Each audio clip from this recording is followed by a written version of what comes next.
नमस्कार मंडळी. श्रावण महिना सुरू झाला की घराघरात सण, पूजा आणि पारंपरिक पदार्थांची लगबग सुरू होते. आणि या श्रावणात खास बनवल्या जाणाऱ्या पदार्थांमध्ये एक नाव अगदी प्रेमाने घेतलं जातं, ते म्हणजे हळदीच्या पानातील पातोळ्या.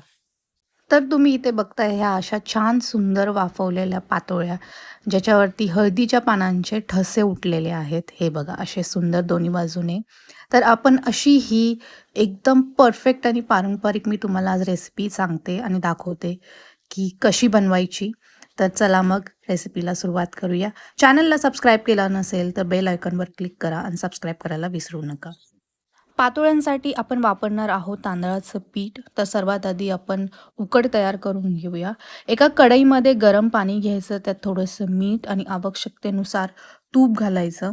पाणी उकळायला लागलं की त्याच्यामध्ये आपण तांदळाचं पीठ टाकणार आहोत आणि ते छान मिक्स करून घेणार आहोत. तर इथे मी एक लाटणं घेतलेलं आहे आणि त्याच्याने मी तांदळाचं पीठ पाण्यामध्ये छानपैकी मिक्स करत आहे.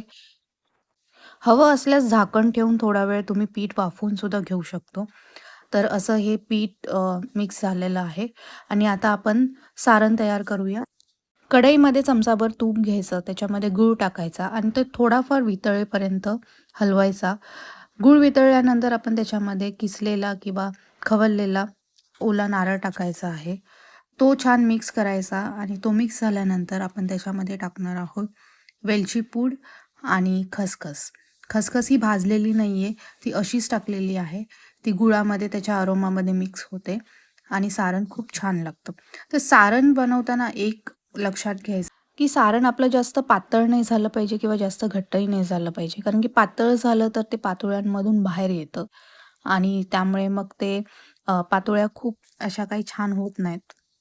आता इथे आपलं सारण रेडी आहे आणि जे आपण उकड काढलेली होती ती आपण छान मळून घ्यायची.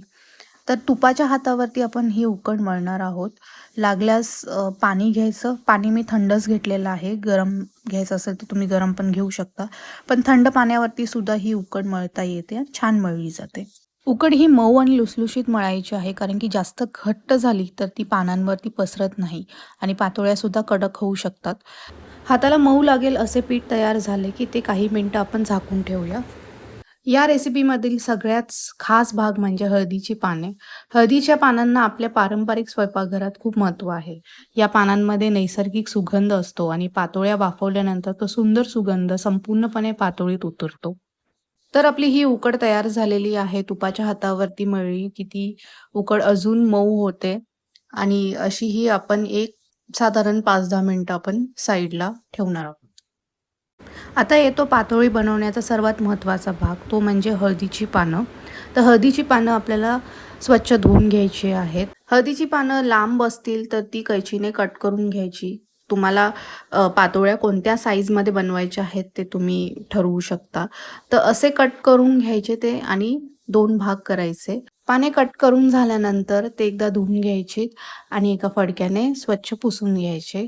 जर मागचा देठ थोडासा जाड असेल तर तुम्ही असं लाटण्याने ते लाटू शकता, जेणेकरून ते थोडंसं पातळ होतं.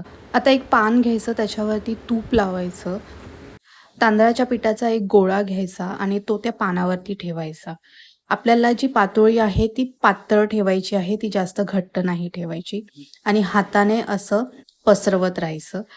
तुम्ही जितकी पसरवणार, एकदम जास्त पातळ पण नाही करायचं किंवा एकदम जास्त जाड पण नाही ठेवायची. थोडीशी मध्यम आकाराची ठेवायची आणि ही बघा अशी थोडीशी छानशी पातळशी लेयर असली पाहिजे. कारण पातोळी वाफवल्यानंतर मऊ आणि छान लागली पाहिजे. त्यामुळे जो पातोळीचा बेस आहे तो व्यवस्थित छान पातळ होणे खूप महत्त्वाचं आहे.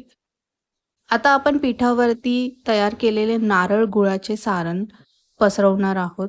सारण पसरवल्यानंतर आपण हळदीचे पान जे आहे ते सावकाश दुमडून घेणार आहोत. अशा प्रकारे आपली पातोळी वाफवण्यासाठी तयार झालेली आहे. ही सेम प्रक्रिया आपण बाकीच्या पानांसाठी सुद्धा वापरणार आहोत. हळदीचं पान दुमडताना एक लक्षात ठेवायचं की ते हलक्या हाताने दुमडायचं, कारण की आतलं सारण जे आहे ते बाहेर येऊ शकतं. त्यामुळे त्याची काळजी घ्यायची आणि थोडंसं प्रेस करायचं. पातोळ्या उकडायला ठेवताना ती पानं उघडली नाही पाहिजेत, ह्याची सुद्धा आपल्याला काळजी घ्यायची आहे. तुम्ही हवं असल्यास तूपसुद्धा लावू शकता कडेला आणि बंद करू शकता किंवा काही लोकं पाणीसुद्धा वापरतात. पण ह्या पद्धतीने सुद्धा ते छान दुमडले जातात. आता एका भांड्यामध्ये आपण गरम पाणी ठेवलेलं आहे वाफवण्यासाठी आणि चाळणीमध्ये तयार केलेल्या पातोळ्या व्यवस्थित ठेवून झाकण लावायचं. पातोळ्या साधारण 15 ते 20 मिनिटं वाफवून घ्यायचे.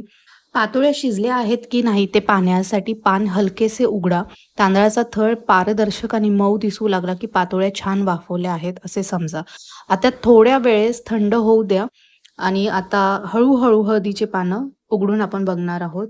तर अरे वाह! किती सुंदर आणि किती छान दिसतंय आणि जसं मी सुरुवातीलाच बोलली, तर पानांचा ठसा पातोळ्यांवरती दिसतोय आणि किती छान वाटतोय तो.